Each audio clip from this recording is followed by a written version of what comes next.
No Justice, No Peace, Part 2. Now, this isn't new, what we've been discussing. I'm 45, and, the first time I remember being stopped by the police, I was with my father. I grew up in the Garden State, New Jersey, where we lived for the second half of my childhood in primarily white town, Whippany, New Jersey. And in order to get to Whippany, I had to, from many of our destinations, church or visiting family, we had to drive through other white towns, primarily white towns, to get there. And though my father was notorious for having a heavy foot, he, like most folks, knew when to kind of temper it, drop the speed. Despite this, starting in about the spring of 1985, when we moved to Whippany, it was like holding our breath whenever we rolled through the town, because there was a very strong likelihood we were going to get stops. This was a small town, so it wasn't like you could get stopped more than 3 or 4 times and not be stopped by the same police. But despite that, he, at least on a monthly basis, was stopped by the police for no other reason, many a time just to let them know that we know you're here. Because of this, he had to find alternative ways, less convenient routes to simply get home to avoid these confrontations. That was spring in 1985. Now, by 1990, I was in high school. I was a sophomore. In high school. And in high school, I was a pretty decent athlete. And back in the day, if you lettered in a sport, which meant you participated at a high enough level, you got a letterman's jacket. You got your letter, you got a jacket to kind of show off your athletic prowess. And you wear it. Obviously, you wear this, and it basically everyone in the area, if you wore a jacket, knew that you represented what school based on the color of the jacket, the emblem of the jacket. There was no mistaking that you represented this school, right? But nonetheless, one of my personal first interactions with the police was during track season. I'd just gone out for a run with a couple other members of the team and happened to just be out doing a walk, a cool down with two of my other teammates. And we were walking through the neighborhood adjacent. We were literally 2 streets over from the school itself. So we weren't out far. And as we were strolling through the neighborhood right next to the school, we were stopped by the police. Now, I was pissed because I knew we hadn't done anything wrong, and I knew exactly what this was about. Now, I was with two of my teammates. One happened to be a very dark-skinned Asian guy with a short haircut. He's Afghan. He's Afghan. And then I was with another one of my teammates who was a very fair-skinned black guy. And oddly enough, we were the only 2 black students in my graduating class. But so there were 3 of us of varying shades of brown who were guilty of just walking. I was wearing my maroon and white jacket, which was tantamount to me wearing a bulletin board saying that this is my high school. I'm a jock.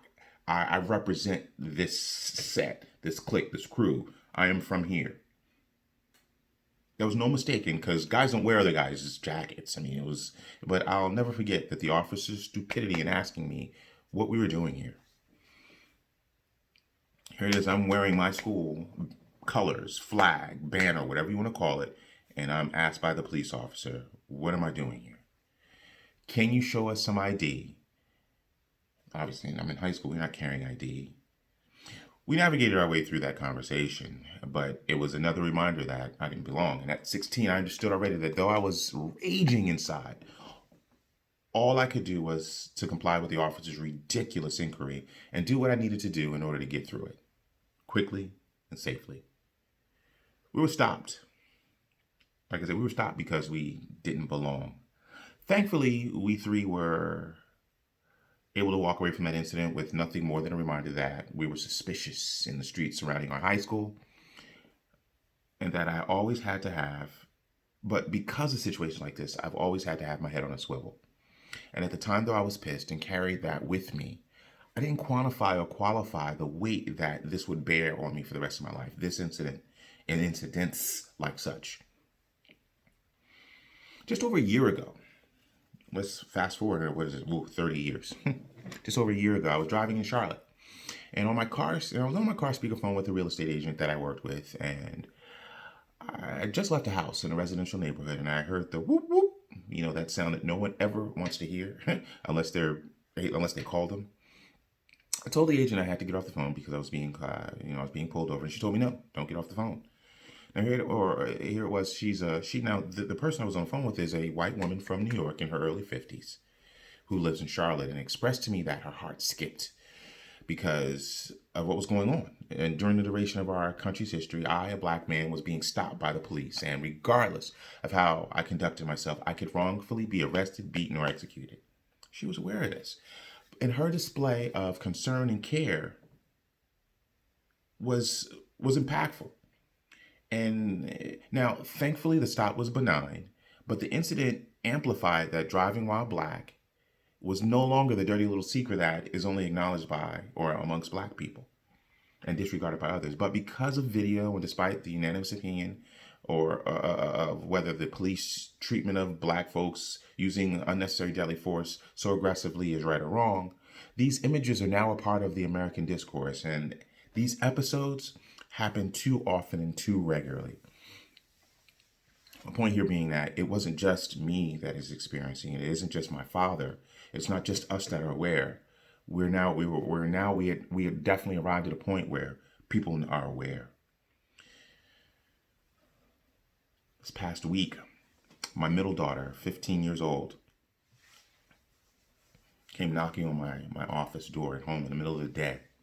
This never happens, but because like most teenagers, she doesn't generally initiate interactions in that manner unless she wants something, but not unique to her. But she knocked on my door and told me, and I told her to come in, and as she comes in, she has tears. She's all teared up. I mean, not like broken down boohoo, but crying. I'm in the middle of a call, upon which, seeing her, upset, I got off the call, gave her a hug, asked her what's going on, what's wrong, gave her a hug, and she told me she had watched the video. And my soul sort of sank, because my first thought, I knew what she had been talking about. I was like, why is she watching this? There's very little value in watching a man literally squeeze the life out of another. And at the age of 15, to see something like that had to have left a mark, a scar on her. There's nothing beneficial that comes from that. And secondly, though we regularly discuss history and current events, this was the first time I could tell that she was directly impacted by something that didn't touch her, that touched her. So I just ran through these actual events that touched my life, from my father to me personally to my daughter. 3 generations over 35 years. And as I talk to my brothers, and when I say that in this situation, my black friends, we all have similar experiences without fail. So the world knows that in 1939, when Billie Holiday sang "Black Bodies Swinging in the Southern Breeze, Strange Fruit Hanging from the Poplar Trees," when in the 1970s, when Marvin Gaye was saying, "Brother, brother, there are far too many of you dying," when in the 1990s, Chuck D was wilding by saying, when he said, "Wearing red, white, and blue, Jack and his crew, these guys authorized the beat down for the brown." Now, I didn't expound on that. I didn't state that the way Chuck did in 1990 with "Can't Trust It." These words from popular celebrated songs were not enough to gain the attention of general America. Will Smith just aptly captured. He said, "Racism is not getting worse, it's just getting filmed." But mind you, we've been recording these incidences at least since Rodney King. The beatdown of Rodney King occurred in March 1991, 29 years ago. No justice, no peace. We have body cams, Facebook Live, YouTube Live, not just video, so something that happened, but we have streaming now, accounts of executions that are going on right in front of our eyes. You can see it, you can hear it. I mean, just within the last couple of days, there was a Facebook Live of a young brother being chased, shot, killed, and laughed at by police. We can hear it, we can see it, we can sense it. All of our information receptors receive these tragedies, but nothing has changed. Now, I just gave you sort of my personal narrative. And though during my adult life, I have thankfully never been violently confronted by the police, I've been apprehended countless times, more times than I can count. But my story is truly a part of the American tapestry. And at this point, I'm inclined to narrate a reprisal of the Black Man's Plight in America, which I will revisit at another time. But the problem is not awareness at this point. Because unless you live under a rock, or without the internet, or you don't talk to anyone, or you don't walk the streets, or you just, a hermit of some kind, which means you wouldn't be watching this, you are unaware, you can't be unaware of what's going on. You've got to be aware of at least a handful of these situations that have occurred, the over 300 executions of unarmed black people in this country since 2015. One is enough.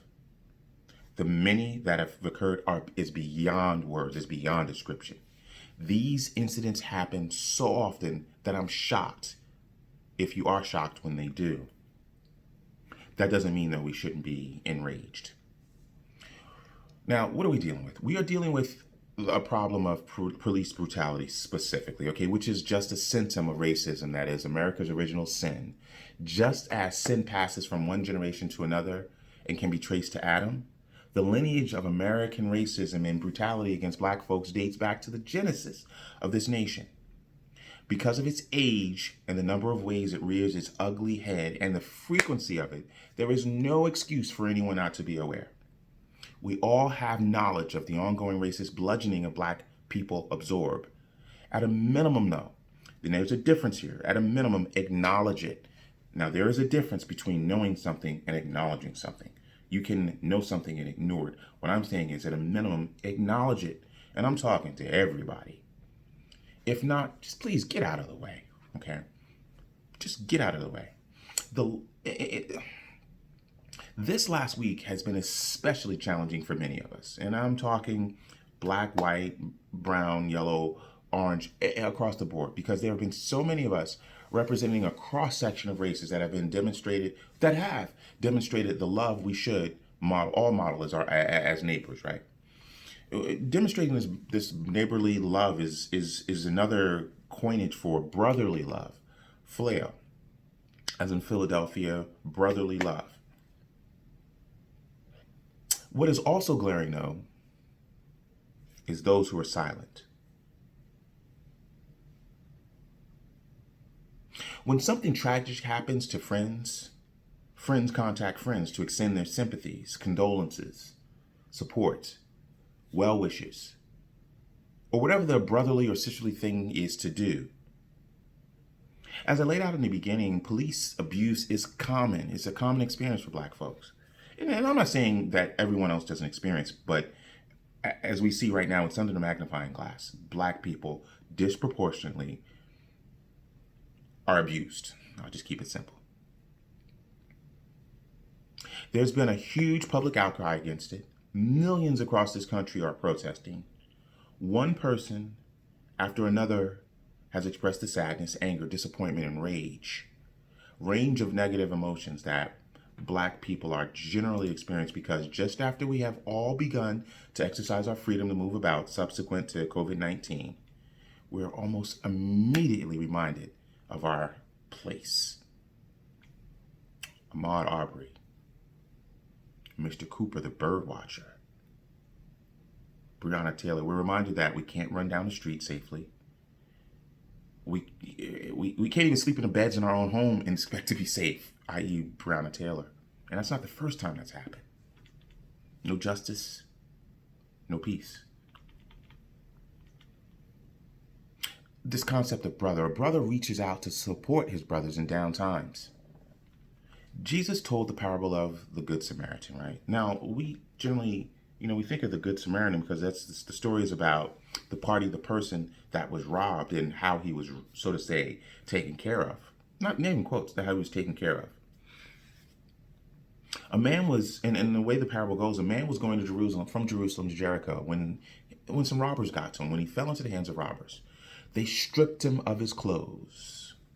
They beat him, and then went away, leaving him half dead.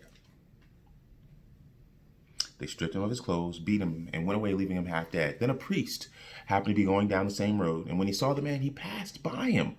He went by him. He went to the other side of the road and kept walking. So too, a Levite. When he came to the place that he saw a man, he passed him on the other side of the road. But then a Samaritan, as he traveled, came where he saw the man, and when he saw the man, he took pity on him, and he went to him and bandaged his wounds, pouring oil and wine on him. He basically medicated him. He nursed him, and then he took him to an inn. He put him on his own donkey, took him to the inn, and took care of him. The next day, he took out 2 silver coins and gave them to the innkeeper. He sacrificed. Spoke about that a day or two ago. Look after him, he said, and when I return, I will reimburse you for an extra expense you may have, any extra expense you may have had. There's a lot here. There's a lot to unpack here. And I just want to focus on two things. I'm going to talk to you really quickly about the two guys that just walked by. I am not playing the victim card at all. I think black people in this country have continuously, you talk about pulling themselves by their bootstraps. Yeah, you have issues and challenges in as we continue to do, but you've had so many successes and so many things for us to look at and go and be admirable. I admire. But when someone gets beat up and gets paid less for the same work, is not afforded equal opportunities for employment or loans, who's subject to having chemicals in their water, and a wealth of other challenges, you could argue that they have something in common with the man that got beat up on the side of the road and left on the side of the road. They've been beaten down, both of them. Today, excuse me, we have no parties who are similar to today we have parties who are similar to the people that passed the man. And you're going to hear me say in the ditch, because when he got beat down, left on the side of the road, I just think of him being left in a ditch. You got parties that equate to the people who walked by the man that was in the ditch. The person that stops is obviously the one who is acting in a neighborly, brotherly way. They are keepers. They're allies, the ones doing as Christ commanded us. And as importantly, the ones living in philia, the love that we should. But we also had two other characters. Though they share nationality, the first one, though a religious leader, right? He was a priest, though he was a religious leader, turned a blind eye and kept on walking. They couldn't be bothered. They could not be bothered with helping the brother in the ditch get out. They were too busy doing other more important stuff, giving things names that allow them to bypass the brother in the ditch, to make them feel good about pursuing other stuff, whatever. Christ said there is nothing more important than loving God and your brother. And I'm using the word brother here in place of neighbor, just making it a little more contemporary, but brother/neighbor. God said there's nothing more important than loving God and loving your brother. So what are you doing, religious man? You're not honoring God by seeing your brother in a ditch and not helping him out. While your brother is in a ditch or is under constant threat of being put in one, though no word from God is void, messages about positive thinking or tithing are minimally helpful to your brother. Your failure to address the issue, specifically the robbers, and what allows the robbers to put the brother in a ditch, makes you negligent, which is absurd because you see the damage that has been done and is being done to the man in the ditch, or you just don't care. By not addressing the robbers who go on to go to you for guidance, your lack of care is a part of the problem. I'm going to say that again. Your failure to address the issue, specifically the robbers, and what allows the robbers to put the brother in the ditch, make you negligent, which is absurd because you see the damage that is being done and has been done to the man in the ditch, or you just don't care. By not addressing the robbers who go to you for guidance, your lack of care is part of the problem. The second man passed the man in the ditch, and he was a Levite, another religious man, and had and not just a religious man, he's a brother to the man in the ditch. These are all brothers here. He passed him too. Now, whether he has authority or not, his decision to keep on his merry way despite the plight of his neighbor, despite the plight of his brother, is the converse of what Jesus was about. And he's explicitly why Jesus laid out what being neighborly is.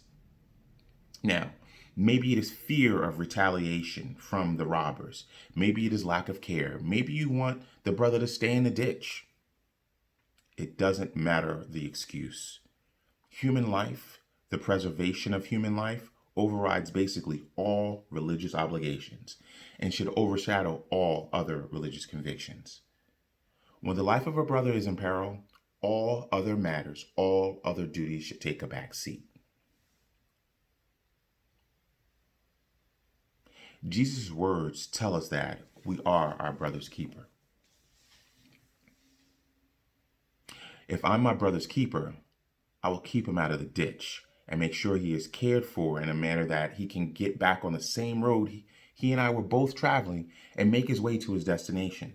Remember, the man in the ditch was on the road that the priest and Levi were on, but he was just there before them. If I'm my brother's keeper, I'm going to do what I can to make sure he can get back on that road. Now, there are a number of directions that you can go with the story here of the Good Samaritan. But I guess just for instance, why don't our brothers help keep the robbers from continuing to wreak havoc on the road? It makes it safer for all of us, right? What are you doing? What are you so busy doing that you can't be bothered? Are you truly bothered by me being in a ditch? But I don't need to spell it out any more clearly. Brothers and sisters, and yes, I mean of all races, ethnicities, nationalities, or any other description, or how you ever want to dissect the diversity that makes us, we're all made in the image of God. Love your neighbor, your brother. Failure to act on his behalf is a failure to follow Christ. If you fail to act like a brother, don't call me one. Whether it is checking on your black friend to see how they're doing in the midst of the latest series of reminders that black lives in this country have always been expendable.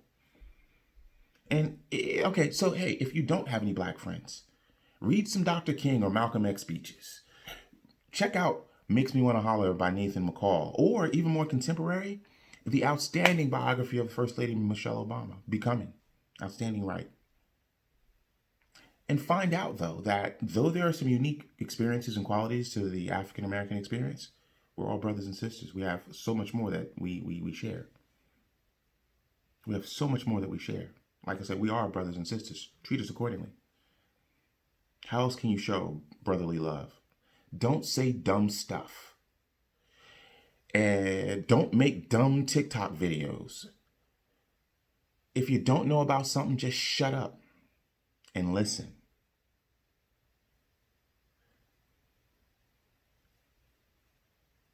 No justice, no peace.